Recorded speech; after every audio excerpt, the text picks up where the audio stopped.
इनकलाब जिंदाबाद। और आज मुझे बड़े दुख और बहुत अफसोस के साथ ये बात आप सभी से बतानी पड़ रही है कि भाइयों, हमारे देश के अंदर 2014 में जब से बीजेपी सरकार इस देश के अंदर आई है, तब से ही इस देश की जनता बहुत परेशान है, तराई तराई है। महंगाई को लेकर के, हर चीज़ को लेकर के बहुत परेशान है। जैसे आप सभी को पता है, उस दौर से हम सब लोग गुजरे हैं कि सबसे पहले हमारे देश की सरकार, बीजेपी सरकार, हमारे देश के प्रधानमंत्री नरेंद्र मोदी जी ने जब भी स्टार्टिंग में ही इन लोगों ने नोटबंदी कर दी। नोटबंदी को लेकर के जनता के बीच में बहुत हाहाकार मचा, लोग बहुत परेशान रहे, लोगों के कारोबार बहुत ठप हो गए, लोग लाइनों में लग कर के बहुत लोगों ने अपनी जान दी। बहुत बेटों की शादी रुक गई, लोगों की EMI, जिन लोगों ने अपनी मेहनत की गाड़ी कमाई से अपने छोटा मोटा आशियाना ख़रीदा, घर ख़रीदा या उसको बनवाया है, उसकी EMI देने में उन लोगों को बहुत तकलीफ़ हुई। बहुत लोग हार्ट अटैक से मरे, बुज़ुर्ग लोग लाइनों में लग करके। हम सब ने अपनी आंखों से देखा कि लोग उस दौरान बहुत मौतें हुई।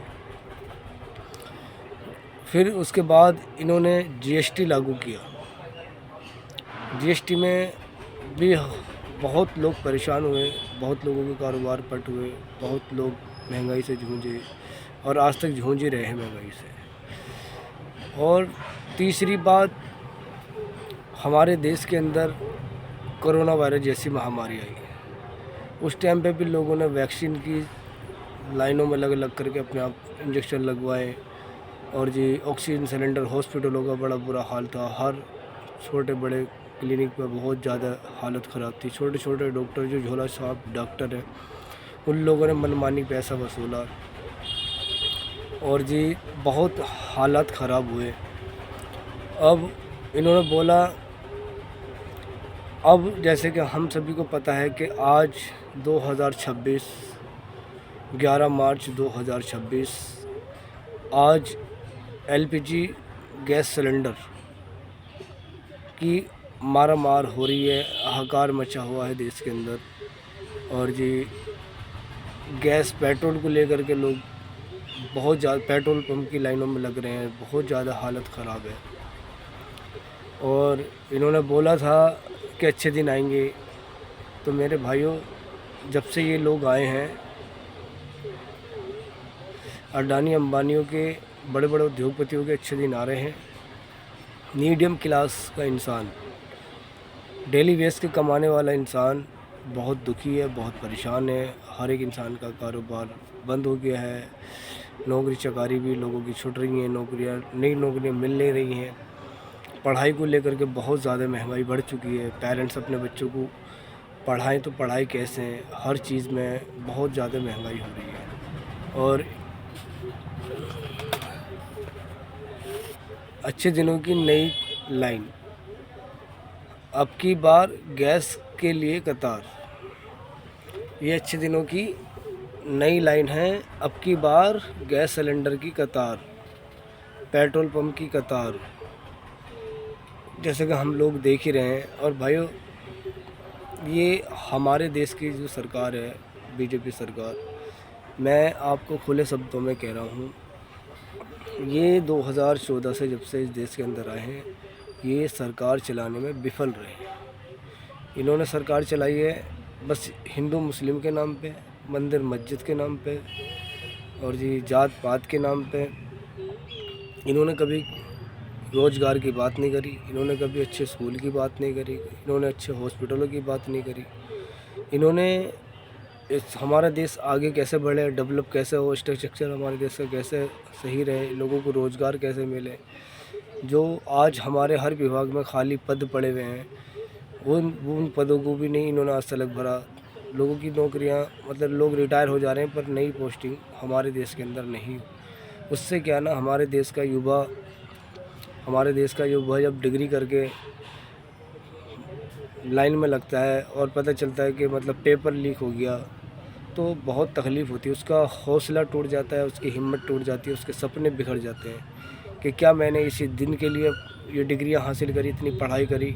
तो इन लोगों ने, जब से लोग आए हैं, पेपर लीक कराते हैं, हाई स्कूल, इंटर, छोटे छोटे जो आम पेपर होते हैं बच्चों की पढ़ाई के, वो पेपर तक के लीक हो जाते हैं। बताइए, बहुत दुख की बात है। तो मेरा आम आदमी पार्टी का मैं एक छोटा सा कार्यकर्ता हूँ, और मेरा देश की बीजेपी सरकार और देश के प्रधानमंत्री नरेंद्र मोदी जी से रिक्वेस्ट है कि मोदी जी, आपको जनता ने वैसे तो जिता के नहीं भेजा, ये बात तो फैक्ट है।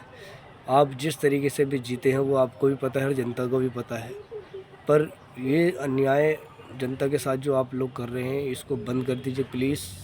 इससे हमारे देश की इकोनॉमिक्स, हमारे देश का युवा, हमारे देश के लोग बहुत ज़्यादा कमज़ोर हो रहे हैं, बहुत ज़्यादा परेशान हो रहे हैं, और हमारा देश बहुत पीछे जा रहा है।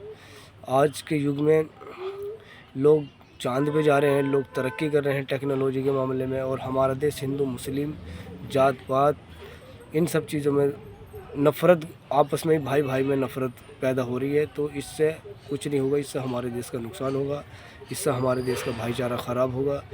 क्योंकि 2014 से पहले भी हम लोग ऑफिसों में काम करते थे, या स्कूल में पढ़ते थे, या कॉलेज में पढ़ते थे, या कोई कंपनी चलाते थे, या किसी कंपनी में लोग स्टाफ रहता था।